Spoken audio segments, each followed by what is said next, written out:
Hey, what's up, everyone? So, we got AKB48 in the news. So, on the 8th, AKB48 was celebrating its 19th anniversary and unveiled the new theater, which was renovated for about 3 months at the AKB48 Theater in Akihabara, Tokyo, and performed the new show from here. The group's holy ground, quote unquote holy ground, was renovated over about 3 months, and the entire venue has an elegant atmosphere, including giant LED panels. In addition, for this new start, general producer Akimoto Yasushi wrote an original show for the first time in about 9 years.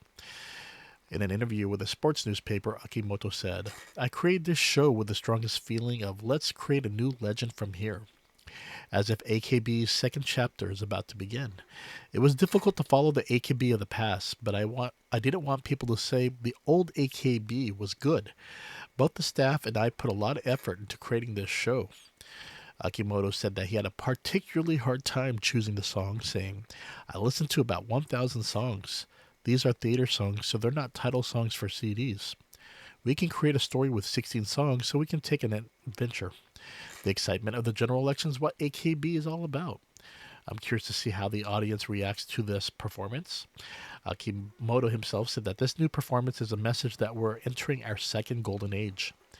Akimoto also said, "I hope that people will think I thought the golden age of AKB was over, but it's come back to this extent. I want them to believe in the unexpected. We're going to create another golden age with the current members. I want to pass the baton to the current members. If we can increase our fan base from this theater, and if AKB songs are played on the streets, on the radio, and in pachinko parlors, and everyone sings AKB songs, then that will be the beginning of the golden age." Okay.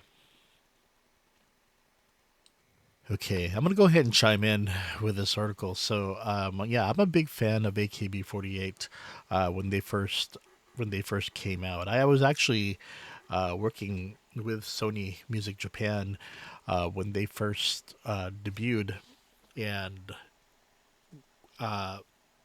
did some, slight promotions, and just by promoting their, I believe, their original theater album. And this is when they were, with Team A, Team K, and so forth. But my my feeling is to get back the that feel of the golden age. It all comes down to your original, your key members. Starting from scratch, you need to develop that. And what helped AKB48 at that time was they had collaborations with TV. They may be late, they may have debuted late, but that was enough to get people interested in these new idols. You look right here with Kami 7, right? And what was accomplished back then was pure magic of getting these members who had character, individuality, and you got to know them through the music video and the making of music video, and of course they also had the undergirls and so forth with the B side, and they had these coupling songs, and everything just worked out.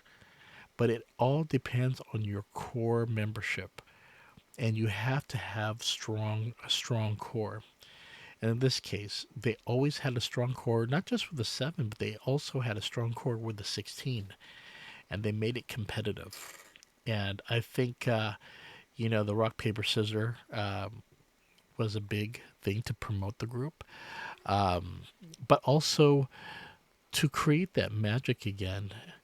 Um, you have to have that core, and that will lead to, more things in the future. As you can see here of past things that I own, and the various things that the group had promoted. And here's the pachinko thing they're talking about. You'll have to have that core group with the pachinko. You have your core members, and it was all situated within that core membership, and it was very successful. And especially when they first came out in Los Angeles for Anime Expo, they weren't huge at the time, but they were getting there. You kind of knew that something was happening, something magical was happening. But the thing is that they're kind of back to where they were before.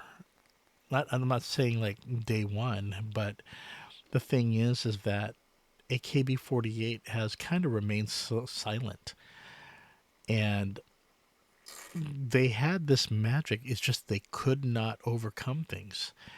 And once everyone started graduating, it was quiet. And this gave the 46 groups, back then they were, Nogazaka 46 was considered AKB48's rival. It pretty much gave the 46 groups more media exposure. And AKB48 slowly lost that exposure, unfortunately. And so I kind of feel that, I think AKB48 has to go back to basics. Pretty much, going back to what made the group popular, the kind of music that they were popular. And a lot of people were saying, well, they had to evolve their music. And the question is, was it successful to evolve in that manner? Whereas Nogazaka, Sakurazaka, those groups, within their they stayed within their limits of what kind of music they produce. And with AKB48, because other members became K-pop stars, and they started to learn more. They started going more dance choreography, much better than what they did before. Something very complicated, and it was really cool to watch. But the thing is that AKB48 was a group and always been a group about girls who wanted to become idols. They were not in it to become K-pop stars. They just wanted to perform in front of an audience and become idols. And idol performers in Japan, their music is typically different from, the music that AKB48 was producing in their latest years. And another problem is that I think the problem was that there were too many scandals that happened within the 46 groups. Not the 46 groups, but the 48 groups. And, what was happening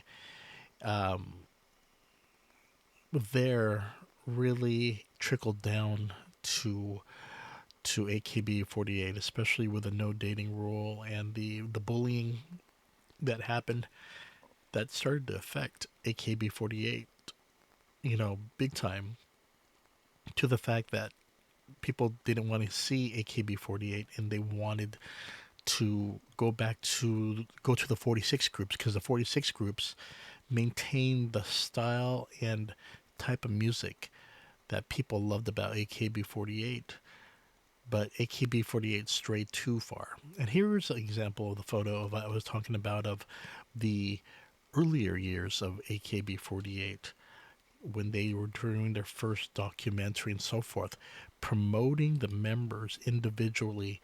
It's very important to develop that again. Right now, when the later years, even when Honda Hitomi was there and they had, before she left to become a K-pop artist with Say My Name again, with her and Miyawaki Sakura having great success with Eyes One, and going back to South Korea to become K-pop artists. You look at the membership of AKB48 and you cannot remember the names of hardly anyone. It's because the shows and the promotion that they did with the films and everything, there was so much focus on showcasing each member and their little quirks and so forth. And then AKB48 kind of lost that towards the end. And so, I could go back here and looking at the times, in Akihabara, and you see AKB48 everywhere, and then seeing that disappear was a big shock.